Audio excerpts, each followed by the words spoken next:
Hi everyone, before I get started on my Brooks Running PureProject Pure Connect review, I wanted to get started by giving you a little bit of information about the anatomy of a shoe so that as I'm going through the review, you can get a better idea of what parts I'm talking about and maybe get a better understanding of the form and fit and how it affects your stride and running gait.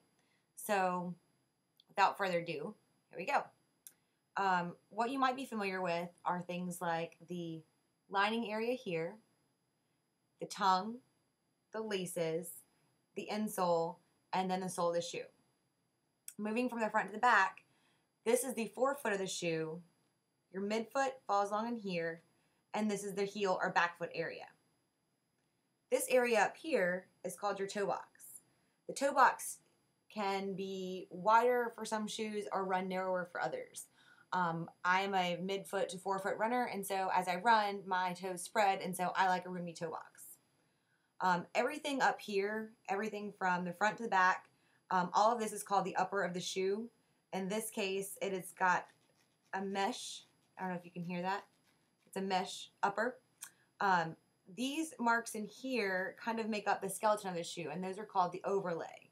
You'll notice these two marks here are a little bit darker, and they're a little bit stronger material, and those form the arch lock of the shoe. Once your shoe is tied, it helps give you a good fit around your arch without causing blisters or anything like that. This part of the shoe right here is called your lateral, and this is called the medial. In some shoes, you'll notice a different material here, maybe a little bit stronger, and that would be called your medial post. This shoe doesn't have that. It's a more neutral shoe, and it's a little bit more flexible, so it doesn't have that. But you may notice that on some of your shoes. Right along in here where you get that bend, that's your forefoot flex. What else? Let's see, right in here on the inside of your shoe and on the outside of your shoe from the sole to the top here, that's going to be your ankle height. And similarly on the back from about right here to here would be your back height, with this being called your back tab. Some shoes will have a dip here where the back tabs kind of come here and here. This shoe doesn't have that. This whole part right here would be your back tab. This part here is called the collar. It sits right under your ankle, and it helps to keep the shoe from riding up or slipping on your foot. This part up here, once your foot is in it, is called the vamp.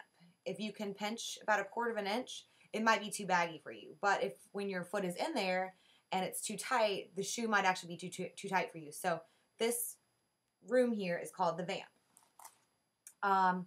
I think that about covers it. Oh, one other thing. This is the outsole down here, and this middle area would be called the midsole. On some shoes, you can actually see the material change colors, or you can feel maybe where it's a little bit denser.